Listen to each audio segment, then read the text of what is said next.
Hello बच्चों, good evening everyone. Welcome back to my YouTube channel @BBS Kushwaha। So बच्चों, today we are going to study a new chapter of physics class 9, that is gravitation. In this session we'll discuss about the fundamental forces, universal laws of the attraction, and a comprehensive study on gravitation, attraction, centripetal force के बारे में discuss करेंगे, universal constant G, free fall acceleration due to gravity और mass versus wait के बारे में भी discuss करेंगे। So let's get start. तो सबसे पहला जो टॉपिक है हमारा, दैट इज ग्रेविटेशन। ये क्या चीज है? तो इफ यू टॉक अबाउट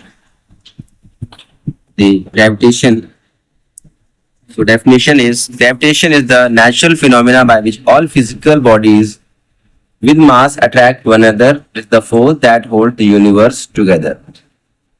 तो ग्रेविटेशन क्या है? एक फिजिकल फिनोमिना है, नेचुरल फिनोमिना है, जिसमें सभी फिजिकल बॉडीज के जो मास हैं वो एक दूसरे से जुड़े हुए हैं और ये वो फोर्स है जो पूरे यूनिवर्स को होल्ड करके रखता है। सबसे पहले इसको सर आइजैक न्यूटन ने ऑब्जर्व किया जब एक एप्पल एक ट्री से गिर रहा था, and the reason that the same force drawing the apple to earth keep the moon in orbit. और ये वही फोर्स है, सेम फोर्स है जो अर्थ को, जो मून को अर्थ के चारों तरफ ऑर्बिट में रिवॉल्व कराता है। That is the gravitation. Universal action क्या है? ग्रेविटेशन फोर्स हमेशा over vast cosmic distance down to subatomic realms, ये बहुत दूरी से भी वर्क करता है दो ऑब्जेक्ट के बीच में, and it acts space without physical contact between object. और ये एक तरीके का नॉन कॉन्टैक्ट फोर्स भी है, ये एक स्पेस में भी काम करता है, जहां पर मून होते हैं, सन है, स्टार्स हैं, इनके बीच में जो फोर्स काम करता है, जो एक दूसरे को अटैक करके रखता है, तो फिजिकल कांटेक्ट के बिना भी ये फोर्स काम करता है। The basic introduction to gravitation. Now talk about the gravitational attraction between across the universe. According to Newton, gravitation attraction is not confined to earth. केवल अर्थ तक सीमित नहीं है, यूनिवर्स की जितनी भी चीजें हैं वो हर एक चीज एक दूसरे को अटैक करती है अपनी तरफ। सो एवरी डे ऑब्जेक्ट्स में जब भी कोई टू ऑब्जेक्ट, टू बुक्स या दो स्टोन्स हो गए, तो ये दूसरे क्या होते हैं, जब भी किसी टेबल पर रखे होंगे तो इनमें एक म्यूचुअली एक फोर्स काम कर रहा होता है एक दूसरे की तरफ, जिसको कि ग्रेविटेशनल पुल कहा जाता है। बिकॉज इसका मास बहुत कम है तो ये जो फोर्स है वो नेग्लिजिबल होता है और सरफेस की ओवर फ्रिक्शन को ओवरकम नहीं कर पाता है, इसलिए हमें ये मूवमेंट नहीं दिखाई पड़ता है। दूसरा जो दिखेगा हमें, ये कैलेस्ट्रियल बॉडीज में मींस एस्ट्रोनॉमिकल स्केल डिस्कस करेंगे इसको। जब भी मैसिव बॉडीज होती है जैसे कि अर्थ, सन और मून, इसमें ग्रेविटेशनल फोर्स बहुत ज्यादा हो जाता है बिकॉज इनका मास बहुत ज्यादा है। This huge force keeps planet orbiting around the sun, और यही फोर्स सन के चारों तरफ इन एस्ट्रोनॉमिकल बॉडीज, सेलेस्टियल बॉडीज को बांध के रखता है, जिससे कि ओशियन टाइड्स अर्थ पे आती हैं, समुद्री लहरें, ज्वार भाटा, ये सब आपके इसी ग्रेविटेशन अट्रैक्शन या फोर्स के कारण होता है। Now we discuss about the centripetal force. अब ये सेंट्रिपिटल फोर्स क्या है, इसके बारे में हम डिस्कस करेंगे। तो ये सेंट्रिपिटल फोर्स वहां लगता है जब कोई बॉडी एक सर्कुलर पाथ में, इस तरीके सर्कुलर पाथ में कोई ऑब्जेक्ट मूव कर रहा होता है इस तरीके से, तब ये फोर्स काम करता है और इसकी डायरेक्शन लगातार चेंज होती है। जैसे हम देख सकते हैं यहाँ पर होगा तो ये डायरेक्शन होगा, यहाँ पर ऑब्जेक्ट है तो डायरेक्शन होगा, इधर पे आएगी तो डायरेक्शन हो जाएगा। तो इट डायरेक्शन कंटिन्यूसली चेंज और इससे क्या होगा, कंटिन्यूसली एक्सीलरेशन भी डेवलप होगा बॉडी में। तो डेफिनेशन की अगर हम बात करेंगे तो सेंट्रल सीकिंग फोर्स है जो ऑब्जेक्ट को एक सर्कुलर पाथ में मूव करने के लिए जरूरी है, सेंट्रिपिटल फोर्स कहा जाता है, जैसे डायग्राम में देख पा रहे हैं। और इसका जो डायरेक्शन होता है वो सेंटर की ओर होता है। FC is centripetal force. और ये फोर्स कहां पे काम करता है, ये मून के मोशन में काम करता है। Gravitational pull of the earth provide the necessary centripetal force to keep the moon in orbit. Earth का सेंट्रिपिटल फोर्स है वो मून को अपनी तरफ ऑर्बिट में मूव करने के लिए जरूरी है, एक ग्रेविटेशनल पुल प्रोवाइड करता है। विदाउट फोर्स, अगर सेंट्रिपिटल फोर्स नहीं होगा तो ऑब्जेक्ट क्या करे, fly of tangentially in a straight line. तो ये क्या होगा कि स्ट्रेट लाइन में अलग हो जाएगा, स्ट्रेट लाइन में चलता चला जाएगा, वो मूव नहीं करेगा। सर्कुलर मोशन इसमें पॉसिबल नहीं होगा इस फोर्स के बिना।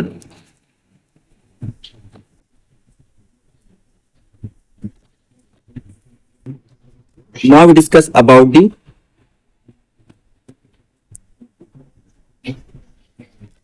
Universal law of gravitation. Statement की बात करेंगे यहाँ पे।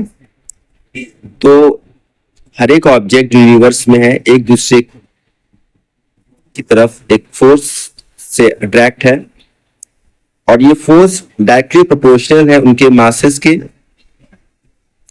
And inversely proportional and square of the distance between their centres. तो अगर इसको हम डिफाइन करें तो G इक्वल टू है capital F equal capital G m1 m2 by d square, where m1 m2 is the masses of the object and d is the distance between their centers. ये expression है हमारे gravitation law of.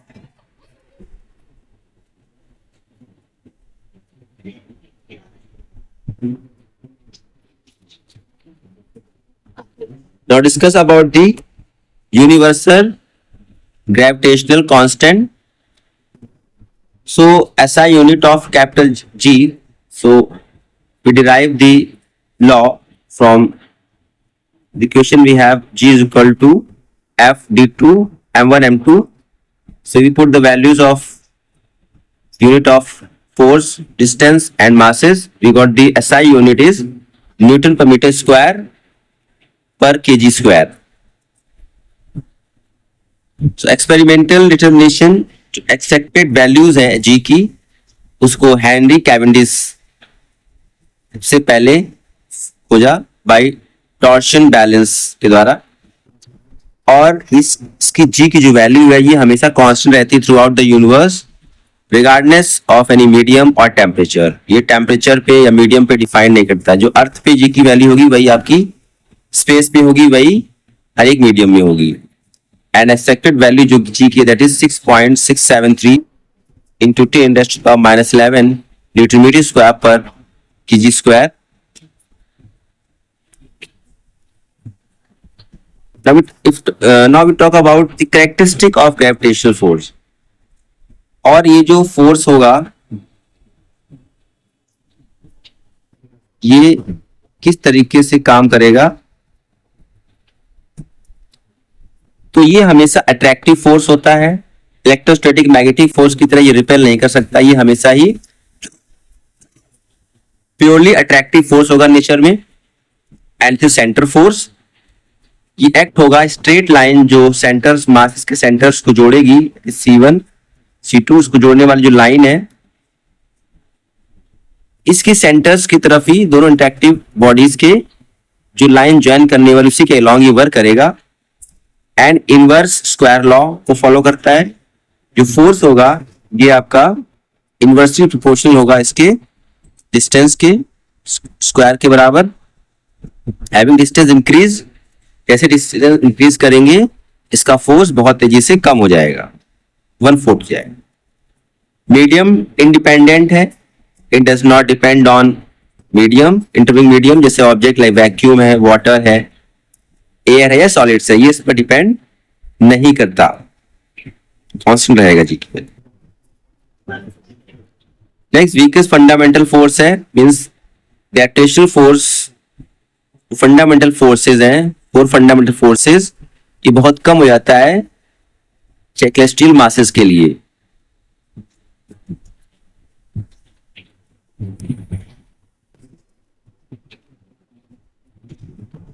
Now importance of the universal law of gravitation. अभी जो law of universal law of gravitation है, ये इसकी importance क्या है?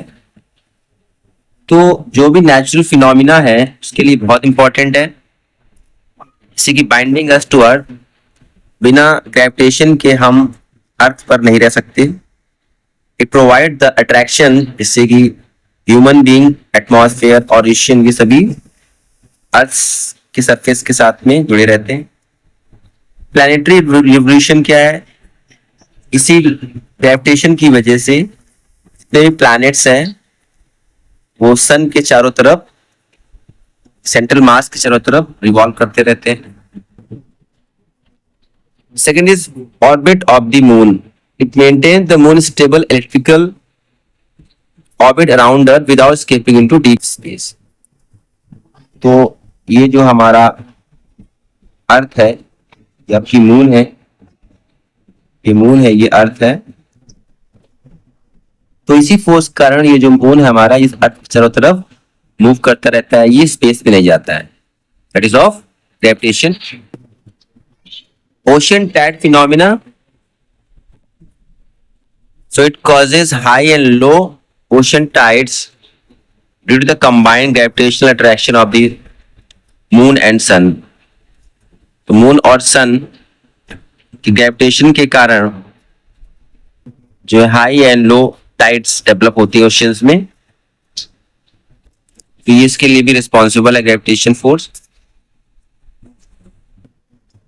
Now we understand the free concept of free fall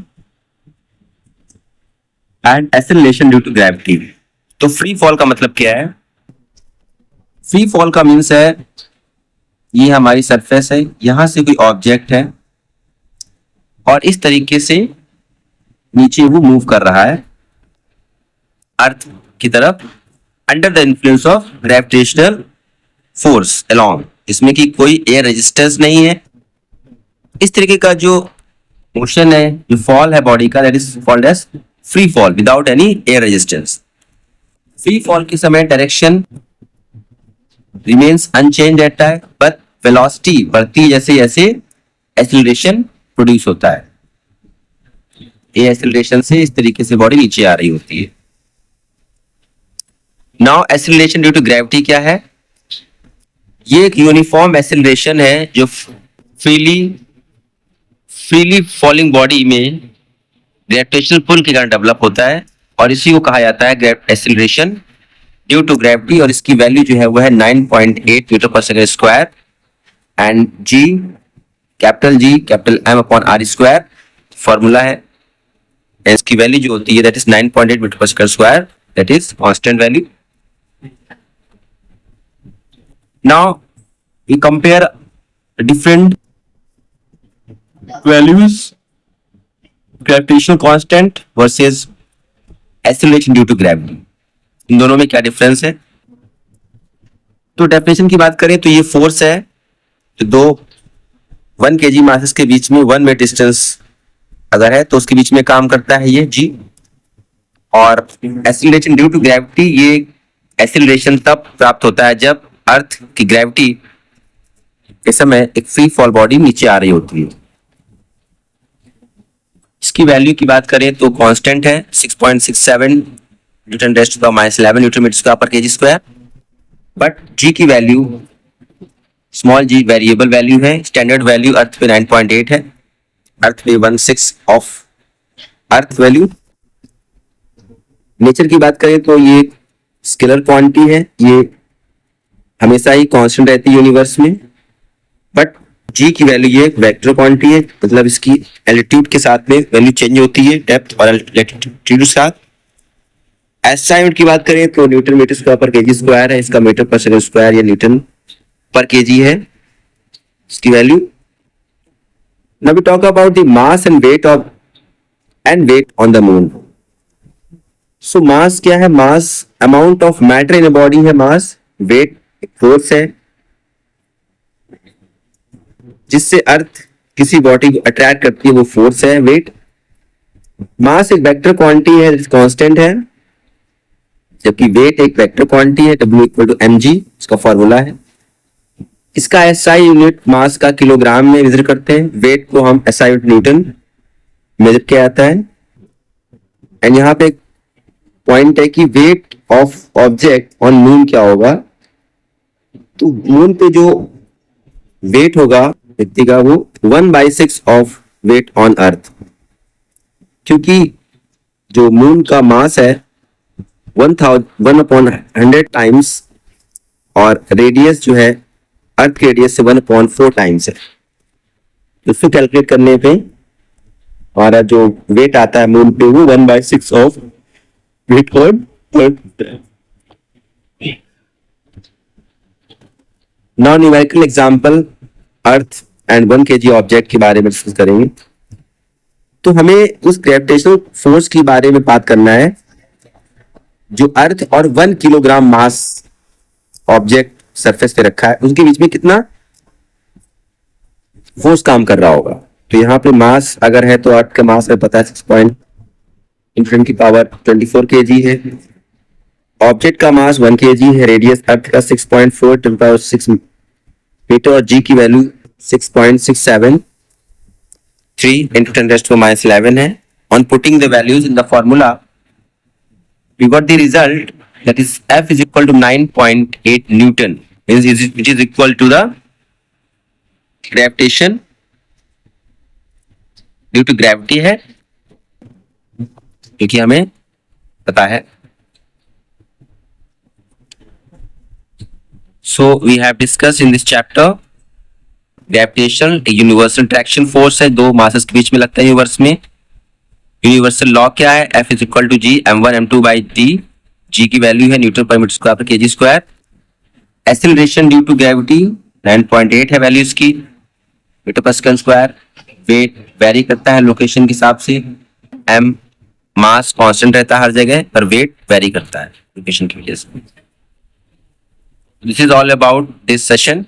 I hope you like this channel. Keep watching my videos, like share subscribe. Thank you so much. Have a nice day.